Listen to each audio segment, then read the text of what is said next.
We're picking up right where our last exploration left off. That's right. If you were with us then, you probably rode that, exhilarating wave of pure idea generation. Yeah, the fun part. Totally. Perhaps you were brainwriting or maybe furiously sketching with crazy eights or twisting concepts around with Scamper. All those great techniques we covered. Exactly. And I can just picture it now. Your whiteboards, maybe your digital canvases, or, even just your kitchen table, absolutely covered. Covered in sticky notes. Yes. A vibrant, wonderfully wild collection of sticky notes and scribbles. It's a beautiful kind of chaos, isn't it? It truly is. Yeah, that initial creative explosion, it's a fantastic place to be, just brimming with possibility. But as anyone who's been there knows, that's really just the first stage. Right. Now comes the real work, the crucial pivot. How do you actually take that incredible jumble of possibilities, that magnificent chaos, and transform it into something clear, something actionable? Exactly. How do you, our listener, navigate this critical decision-making phase without getting utterly lost in the sheer volume of brilliance you've just conjured up?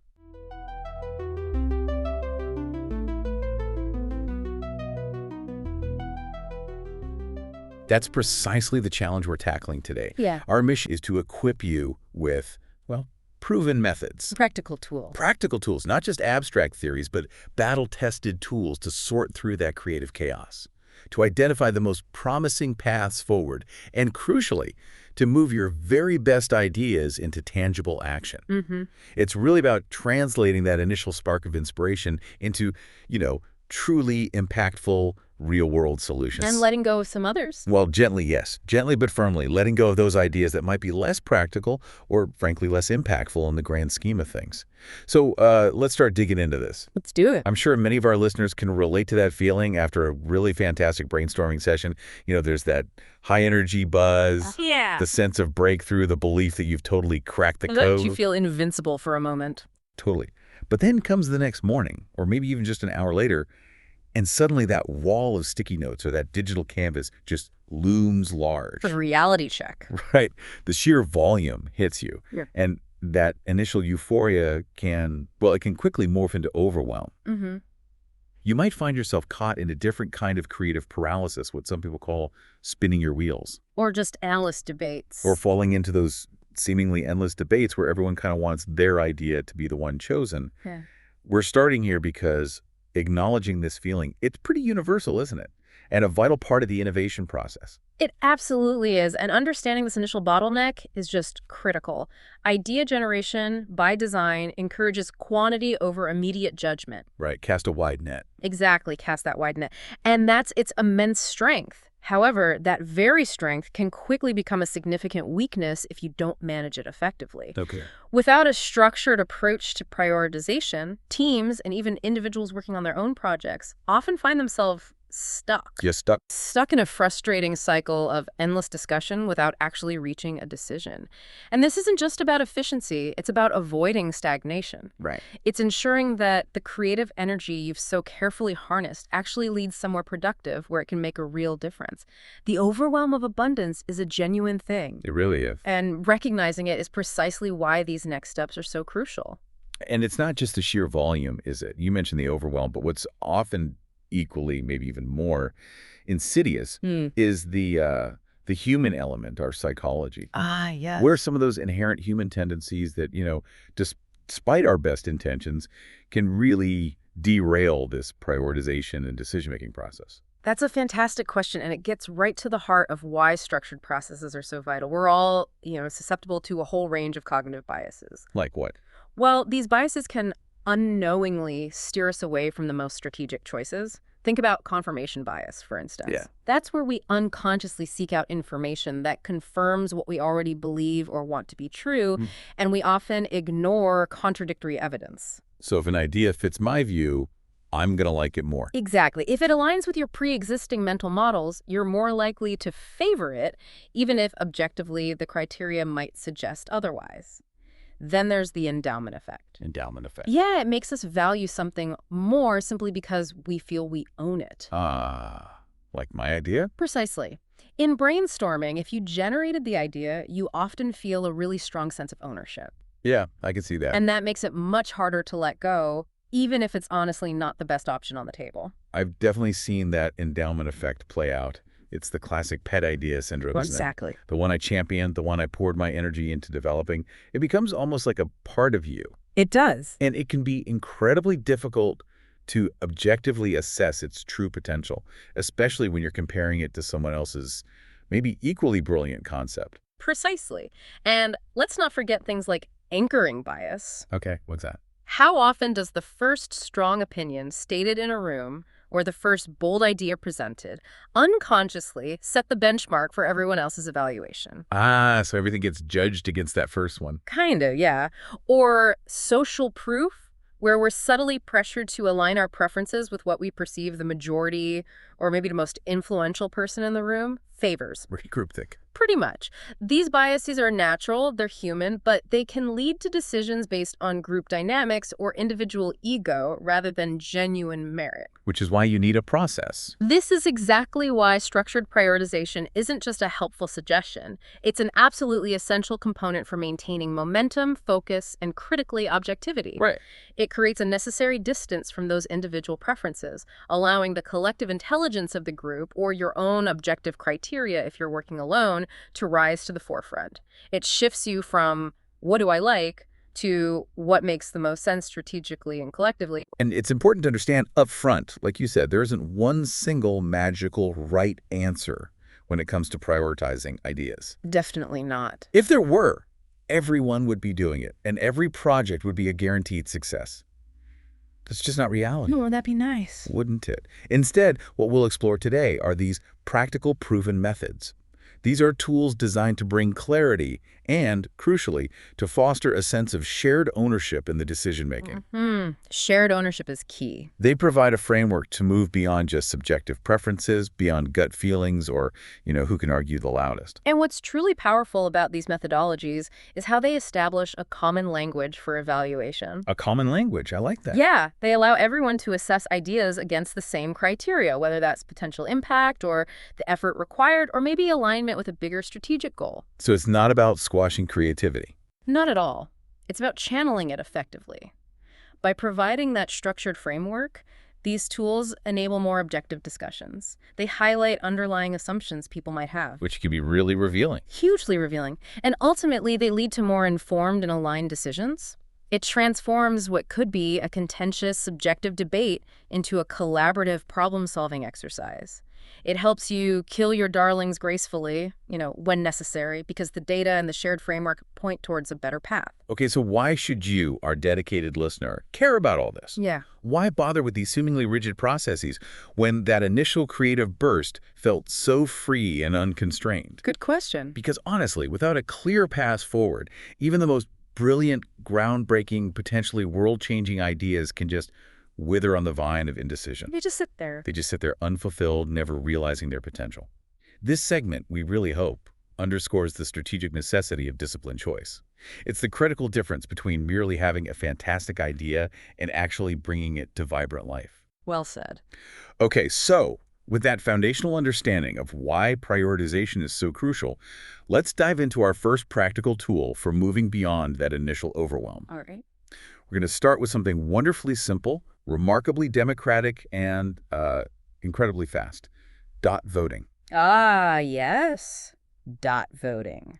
If you've ever been in a design sprint or a creative workshop, you've probably seen this in action, maybe without even fully realizing its underlying strategic power. It is deceptively simple, which is definitely part of its genius. Yeah. Here's how it works in practice. Basically, each team member, including you, listener, receives a set number of votes. Okay. Traditionally, these are actual physical sticky dots, those small, colorful circles you get at stationery stores or Right. maybe simple colored stickers. Right, I've seen those. But in today's world, with so much collaboration happening online, it's just as effective with digital emojis or likes or dedicated voting features within tools like Mural or Miro. Makes sense. But the truly crucial, the non-negotiable step is that these votes are placed quietly. Quietly. No discussion. Quietly and without discussion. This initial silence is absolutely paramount to its effectiveness. It allows genuine individual preferences to surface without any external influence or pressure. That initial silence is really where the magic happens, isn't it? It really is. Think about the dynamics of a typical group discussion. How often does the loudest voice, or maybe the most senior person, or even just the first person to articulate a strong opinion, unintentionally sway the whole room? Happens all the time. Right. So by ensuring individual votes are cast before any verbal exchange, dot voting strategically bypasses those insidious cognitive biases we talked about, like anchoring bias. Where their first idea sets the tone. Exactly. Yeah. And social proof, where people just kind of conform to the group. It ensures every idea is initially evaluated purely on its perceived merit, Yeah. not on who presented it or who spoke loudest first. It levels the playing field, It really does.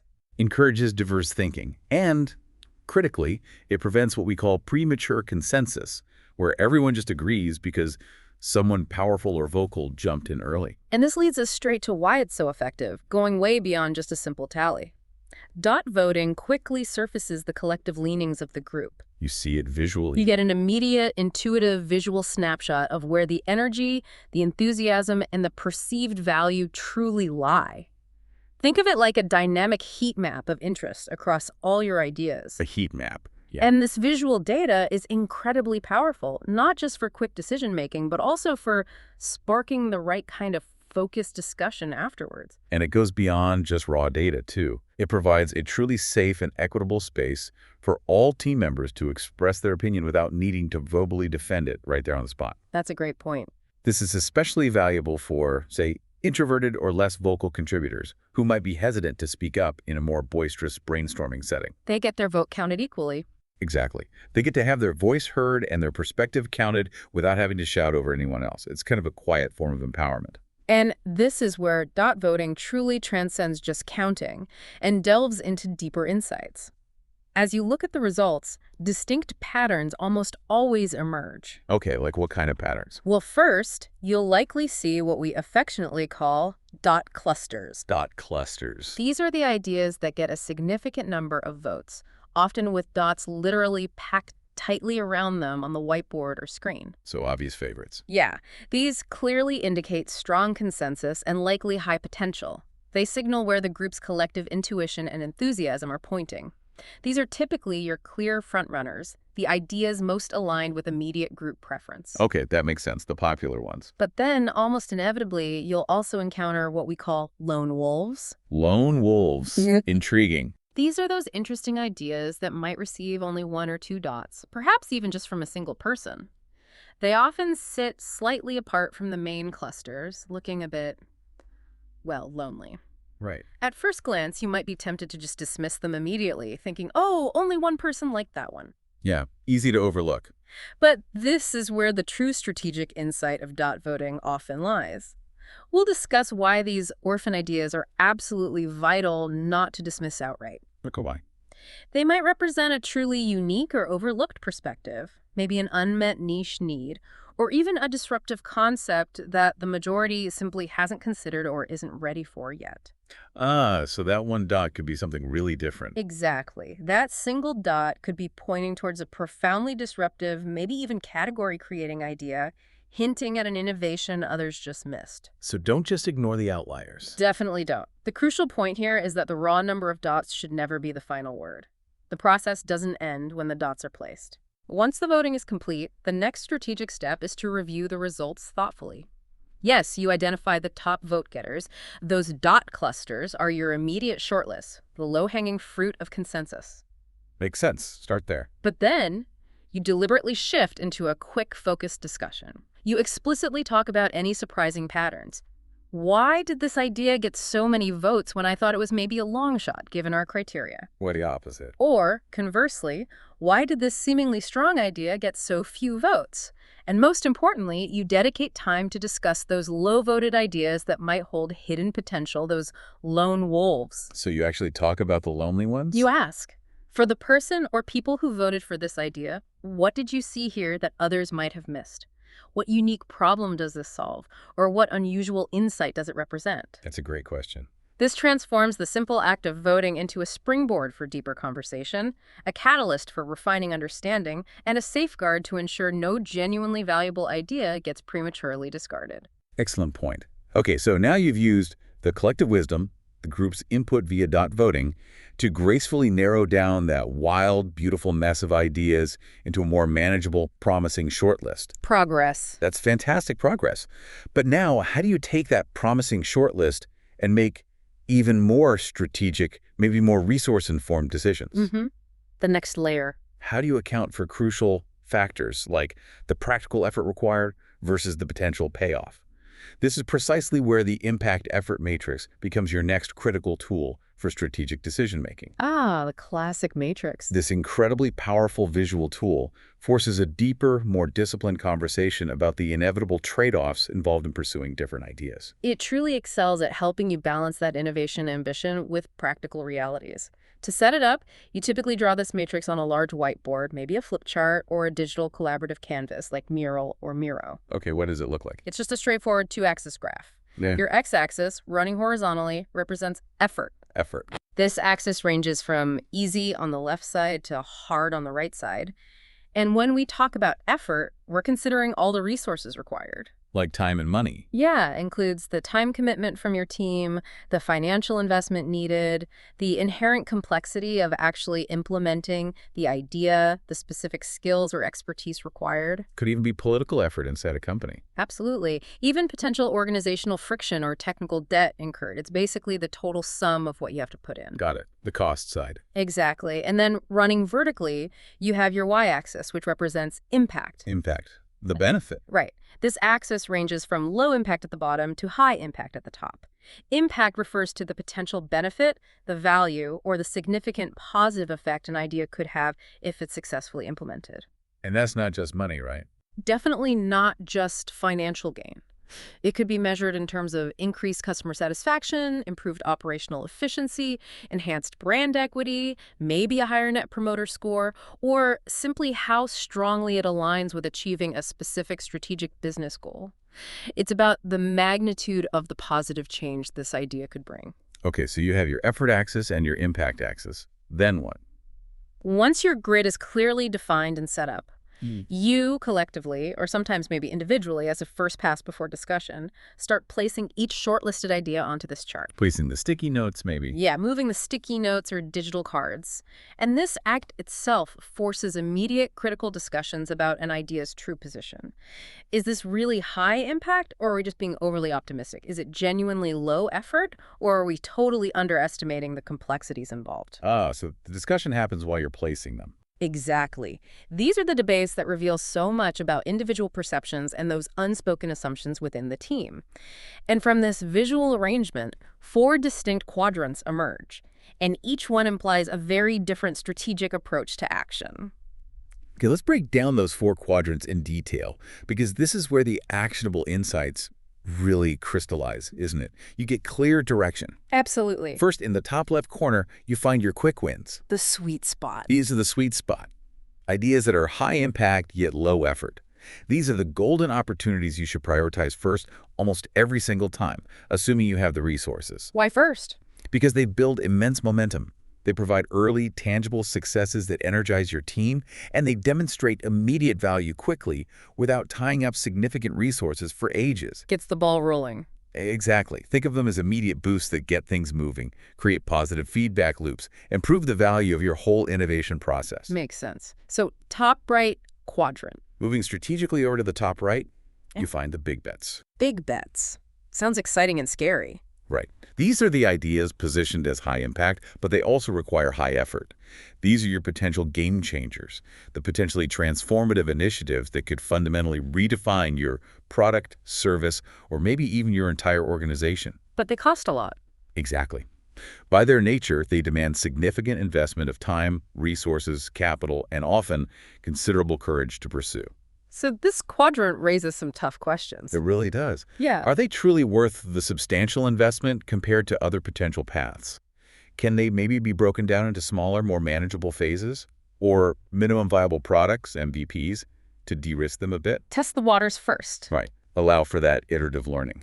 Perhaps you validate a core assumption through a quick win first, which then unlocks the confidence and resources needed for the big bet.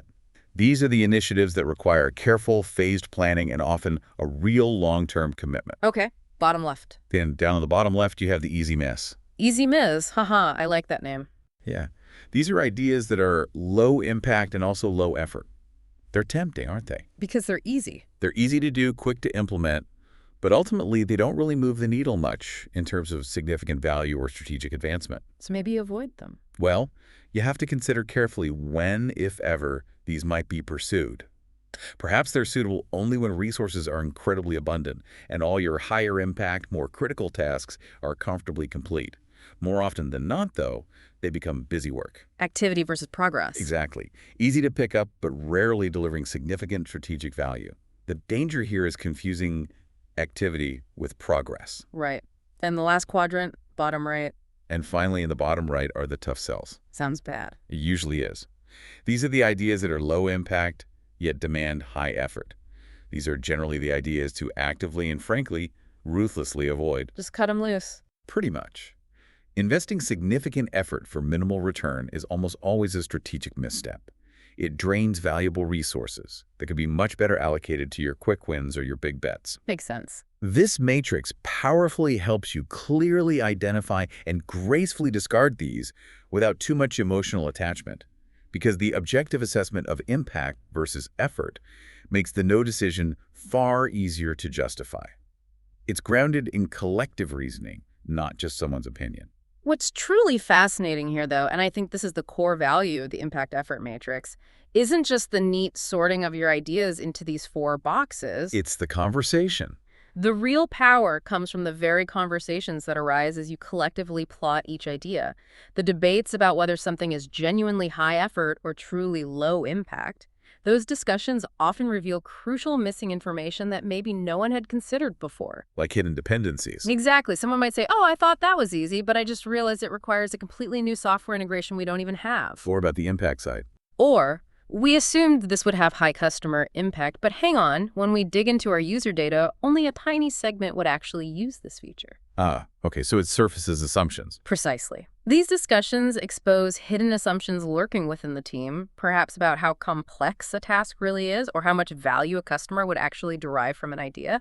I've seen it countless times where just plotting an idea on the matrix leads to an aha moment. A light bulb moment. Yeah, where the entire team suddenly understands a shared obstacle or a previously unseen dependency. It can even illuminate a previously unseen, maybe more efficient path to make a big bet idea more achievable. How so? By identifying a way to reduce its effort without sacrificing its core impact. This entire process refines your collective understanding of the ideas, it challenges initial perceptions, strengthens your collective strategy, and builds profound alignment moving forward. It's really a dynamic, deeply insightful conversation starter masquerading as a simple chart. That's a great way to put it. Okay, so you've successfully navigated the exciting chaos of idea generation. You've tapped into the collective wisdom using dot voting to get that democratic pulse on what resonates. Then, you've refined that shortlist even further with the analytical lens of the impact effort matrix, strategically deciding what to pursue based on a realistic assessment of impact versus effort. You've chosen your top idea. The chosen one. Your golden ticket, the one that excites you most and makes the most strategic sense. Now, the natural inclination at this point might be to just rush headlong into full-scale execution. Yeah, build it, let's go. Throw all your resources at it, build the whole thing out. But here's where we introduce a smarter, more agile approach. Prototyping. Prototyping. Crucial step. This is the art of making concepts real, but fast and cheaply before you commit significant resources. This concept is truly a game changer for anyone looking to innovate efficiently. Doesn't matter if you're building a new product, designing a service, or even implementing a new internal process. The essential point of prototyping isn't to create a perfect, polished product or service right out of the gate. Far from it. So it doesn't have to be pretty. Not at all. Instead, it's about building something just good enough to test a key assumption you have. Test an assumption. Okay. Or to gather crucial real-world feedback from your target users and basically to learn rapidly. This iterative approach is designed to save immense amounts of time, money, and effort. How does it save? By allowing you to refine your idea, maybe pivot to a different direction, or even gracefully abandon an idea early on, all based on concrete real-world insights. Instead of finding out later it was wrong. Exactly. Instead of sinking a fortune into something that might not actually work, it really embodies that mantra, fail fast, Learn faster. Fail fast, learn faster. I like that. Because the cost of discovering a flaw in a full-blown product is just astronomically higher than discovering it with a simple, cheap prototype. And this is where it gets really fun, I think, because prototypes are not just for, physical products you could hold in your hand. Oh, absolutely not. They come in an incredible, almost limitless variety of forms. It's really only limited by your imagination and your willingness to experiment. Right. While you might initially think of, like, a car prototype or a new gadget, the concept is so much broader. For instance, if you're developing a new digital experience. Like an app or website. Yeah, you could use simple paper sketches or storyboards just to visualize the user flows or the screen interactions or even the emotional journey a customer might have with a service. You're literally just drawing out the experience. Or, if you're working on software or app concepts, a clickable digital mock-up or wireframe can simulate the whole user experience without a single line of code being written. Clickable mock-ups, yeah. You can click through screens, navigate menus, get a real feel for the flow. For service concepts, you might use role-playing sessions. Role-playing. Yeah, literally act out customer journeys to identify pain points and moments of delight in a simulated environment before you ever launch. We've even seen quick service pilots. Like a pop-up. Exactly, like a pop-up shop for a new idea. A small-scale, limited launch of a new service allows for real-time observation and immediate feedback. And yes, you can absolutely still build physical models, right? But maybe not out of expensive material. Oh, definitely. Often from surprisingly low fidelity, readily available materials like cardboard, tape, Play-Doh, maybe even Legos for tangible products or spaces. Cardboard and tape prototypes. Love it. The key across all these diverse forms is consistently finding the lowest fidelity method that still allows for meaningful testing. Lowest fidelity meaning simplest. Simplest, cheapest, fastest way to learn something real. It's about building just enough detail to get real, actionable feedback, but not so much that you're already committed to a particular path or you've spent significant resources before you've learned anything vital. It encourages that mindset of rough and ready over perfect and polished. Okay, let's ground this with a concrete example. Let's continue with our hypothetical client, Urban Oasis Innovations. Okay, Urban Oasis. Imagine their "how might we" question, which they refined through dot voting and maybe the impact effort matrix. Landed on this. How might we help commuters use city parks as productive, flexible workspaces? Ooh, interesting challenge. High potential impact there, if done right. Absolutely. Now, my first thought, if I weren't thinking prototypically, might be, okay, let's go secure a massive grant, hire architects, build an entire fully equipped co-working park. Oh, dang. The whole thing. Ooh. Dedicated soundproof booths, charging stations everywhere, high-speed fiber internet, gourmet coffee stands. Sounds amazing, but expensive. Exactly. That's a huge, incredibly risky, and astronomically expensive leap, isn't it? Yeah. It's a massive big bet without any interim validation whatsoever. Precisely. So instead of diving into building that full-blown, costly co-working park, a smarter prototyping approach would look vastly different. How different? For Urban Oasis Innovations, a prototype might involve simply setting up a designated section of an existing busy city park for just a day or two. Just temporary. Totally temporary. You could provide temporary, portable Wi-Fi access, maybe just a few hotspots, bring out a few lightweight, foldable tables and chairs, maybe even partner with a local coffee cart to be present for a few hours. That's it. Super simple. That's it. Minimal investment, maximum learning potential. This is what we might call a service prototype. It's about simulating the core experience with the bare minimum. Okay, so you set up this temporary zone. Then what? And then the truly critical step.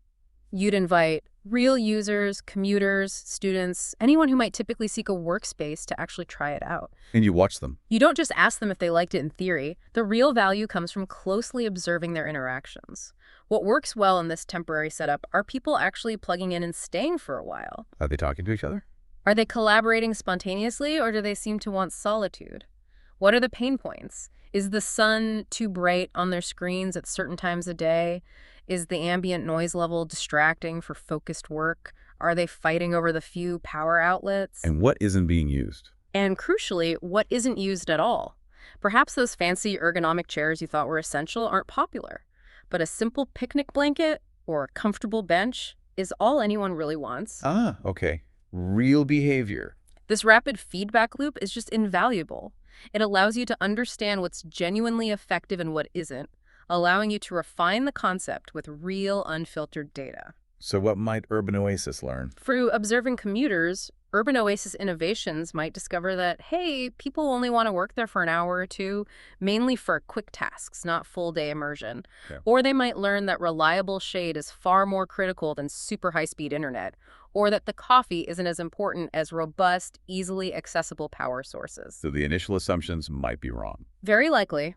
This granular insight empowers them to maybe pivot to a different approach, perhaps focusing on distributing small, shaded power zones throughout parks rather than large, centralized workspaces. Or maybe abandon the idea.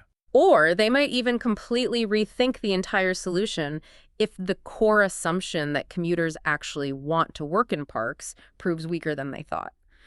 All of this critical learning happens before they invest significant resources into a permanent, expensive installation. It's truly about learning before you leap. Exactly. Minimizing risk and maximizing the potential for real impact. Well, you've certainly been on a remarkable journey with us today, haven't you, listener? We've covered quite a spectrum. We covered a lot of ground. From embracing that exciting chaos of initial idea generation, like our Urban Oasis Innovations example, to the disciplined clarity of prioritization, and finally to the agile wisdom of prototyping. You now have powerful, practical tools in your toolkit.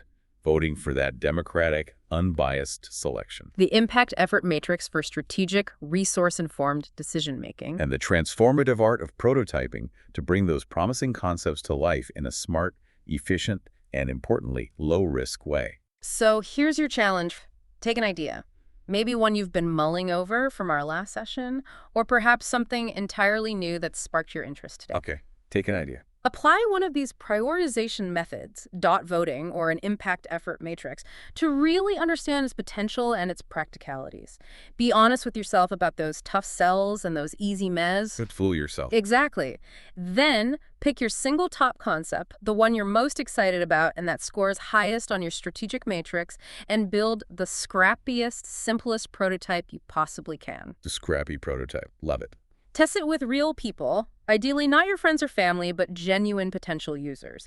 And most importantly, be truly open to what you learn from their feedback. Embrace the insights, even if they tell you to pivot significantly or rethink your entire approach. Because that's the value. That's where the real, profound learning happens, saving you immense time and resources down the line. And we absolutely encourage you to share your learning moments. The aha discoveries, the surprising insights, and if you're feeling brave enough, even photos of your ingenious, scrappy prototypes. Share them with us. Yeah, we'd love to see them. We would genuinely love to feature your creative experiments and the tough, valuable lessons you've learned in the future. Your journey from idea to action is truly an inspiration to others.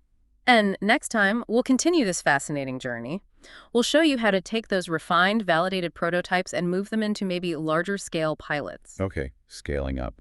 We'll explore how to iterate on them even further, incorporating more layers of feedback and complexity, and ultimately how to scale your solutions without losing that vital curiosity, optimism, and agility that got you started in the first place.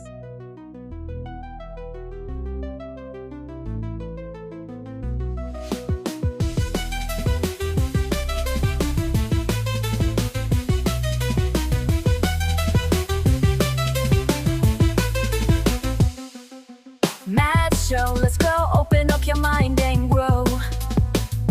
Facts and stories, things you never know. Every episode, we light the glow. Step into the world of Mad Show. Turn it up, let the rhythm flow. Feel the beat, take control. Don't be shy, just let it go. This is where the magic grows.